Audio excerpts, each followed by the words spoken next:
Polêmica. Ministério Público do Trabalho entra com ação e pede anulação de todas as atuais permissões de táxis na capital. Veja também, indústria calçadista quer esquecer 2012. No ano, o desempenho foi o pior em 25 anos.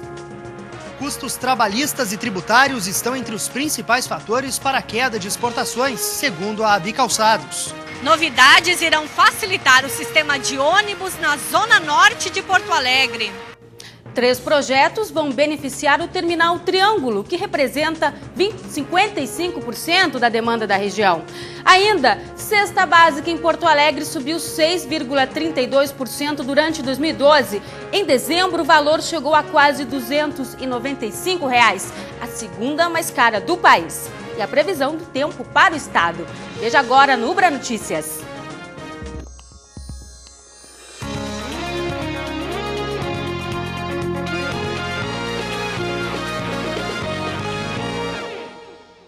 Boa noite. A indústria calçadista quer esquecer 2012. O setor registrou o pior desempenho nos últimos 25 anos. A queda nas exportações ultrapassou 15%. O fantasma que assombra a economia calçadista está sustentado em 3 pilares, segundo a Abicalçados. São a alta carga tributária nacional, os encargos trabalhistas e a valorização cambial do real frente ao dólar. Por outro lado, também no mercado interno, nós sofremos uma concorrência muito desleal até e desenfreada dos produtos asiáticos que entram aqui com condições muito favorecidas. A conclusão é que é muito caro produzir hoje no Brasil utilizando mão de obra brasileira e utilizando insumos nacionais. Isso vale para toda indústria de transformação, mas impacta de uma forma muito forte naquelas indústrias que têm um alto agregado de mão de obra, como é o caso da calçadista. Em 2007, as exportações de calçados renderam quase 2 bilhões de dólares para o Brasil. Foi o ano do auge nas vendas. Em 2008, este número diminuiu um pouco, atingindo a casa de 1 bilhão 880 milhões de dólares. Mas o cenário econômico era outro. Naquela época, o setor como um todo tinha um comportamento diferenciado, ou vivia um comportamento diferenciado desses fatores de competitividade. Estou mencionando aí carga tributária, estou mencionando os encargos trabalhistas vis-à-vis com a taxa cambial. A relação do câmbio também é elevada e compensava uma coisa com a outra. Algumas empresas conseguiram dar a volta por cima, adotando medidas estratégicas para manter a competitividade no mercado. Esta fábrica de calçados, cuja linha masculina é uma das líderes de mercado no Brasil, não acompanhou a tendência de queda nas exportações. Pelo contrário, acabou crescendo, impulsionada pela linha feminina, que está no mercado desde 2005. No ano passado, só em pares de calçado, o crescimento foi de 131% comparado a 2011. E o faturamento cresceu 175%.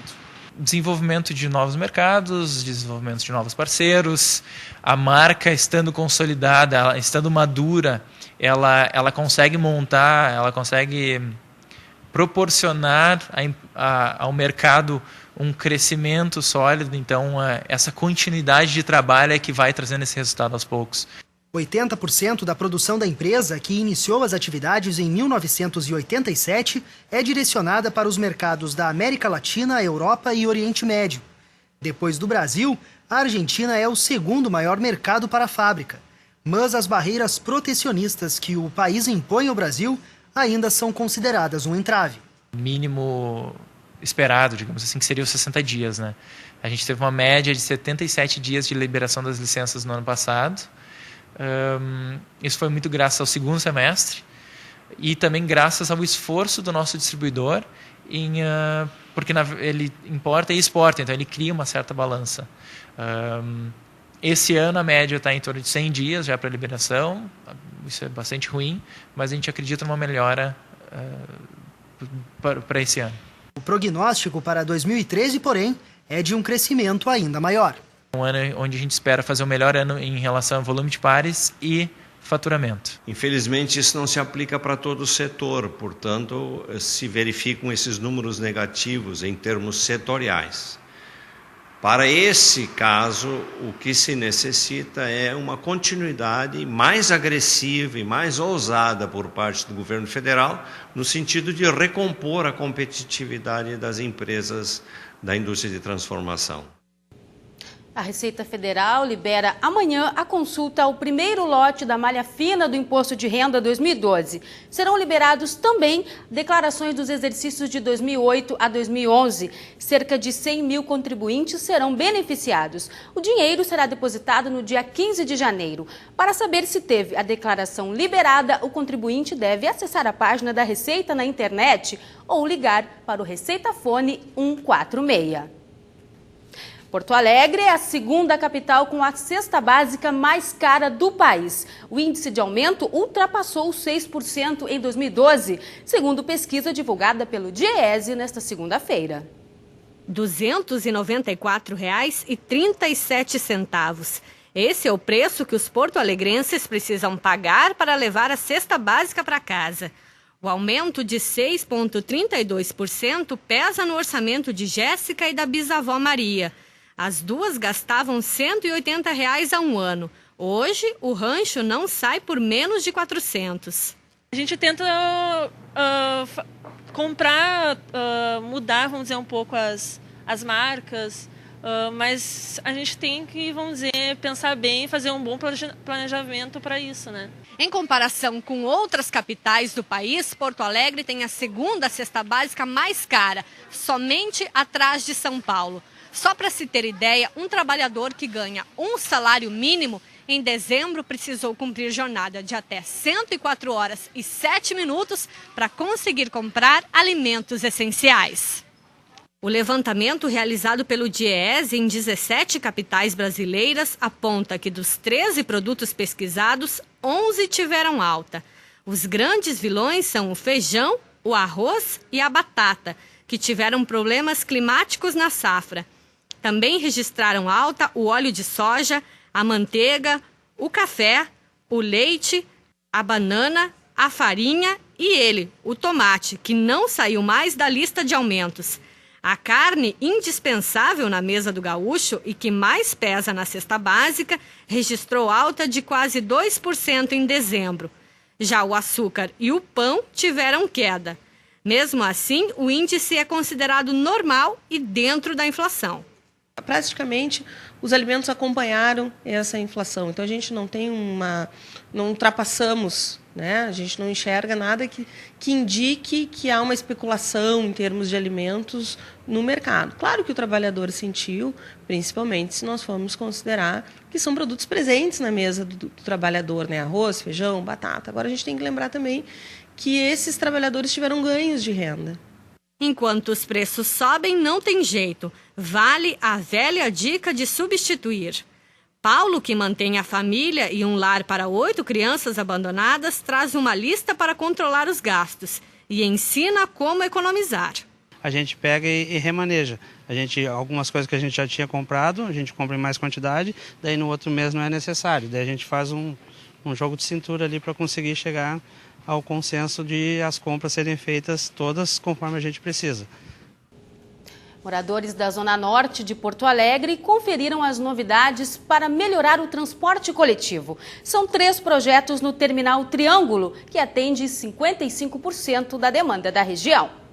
O prefeito José Fortunati, acompanhado pelos diretores da EPTC e ATP, vistoriou o Terminal Triângulo, o maior ponto de integração da capital. O principal investimento está na cobertura total com telhas de metal e policarbonato transparente. Com custo de R$ 169 mil, usuários como Dona Terezinha, que usa o ponto 6 vezes na semana, não devem mais sofrer com problemas antigos como as goteiras. A gente pode ficar protegido da chuva, do vento, está ótimo. Outra novidade importante são os 16 novos ônibus que passam a integrar o consórcio da Zona Norte. Para diminuir o tempo de espera dos 5 mil usuários que passam por aqui por mês, 2 novas linhas troncais já passam a circular a partir de hoje. A TR-60 e a TR-62 circulam de 10 em 10 minutos somente nos corredores de ônibus em direção ao terminal do Camelódromo no centro. Ao longo do tempo a gente vai avaliar linhas que tiverem uma demanda reduzida, nós vamos interromper alguns horários delas aqui dentro do terminal, possibilitando que seu usuário venha até o terminal e a partir daqui faça todo o sistema de integração e poder reduzir o volume de ônibus que circulam no corredor da CIS Brasil. Quem utiliza o cartão TRI agora conta com um novo posto dentro do terminal para recarga antecipada e cadastro. Todos os serviços que eram realizados somente no posto da Rua Uruguai, no centro, agora podem ser acessados aqui. A pessoa não vai ter, ela vai estar transitando no seu ônibus, ela vai poder desembarcar do seu ônibus dentro do terminal, fazer a recarga do seu cartão, embarcar no próximo ônibus sem ter custo adicional. Então, a intenção é facilitar a vida das pessoas, reduzir o custo tarifário das pessoas para que elas possam cada vez usar mais o sistema de transporte. Dona Bia, moradora do Sarandi, não perdeu tempo e já veio utilizar o serviço, perto de casa e sem transtornos. Aquela chateação de ônibus, aquela coisa tudo, e aqui não, a gente vem direto, já faz e vai embora. A seguir, o Ministério Público do Trabalho entra com ação contra as atuais permissões de táxis na capital e quer a proibição de transferências das licenças. E chuva e temperatura mais baixa em alguns pontos do estado. Detalhes na previsão. Terminam no dia 31 as inscrições para a seleção de oficineiros para o projeto de descentralização da cultura em Porto Alegre. Podem se inscrever pessoas físicas ou jurídicas nas áreas de dança, fotografia, vídeo e música. É necessário apresentar um projeto detalhado e currículo dos últimos 2 anos.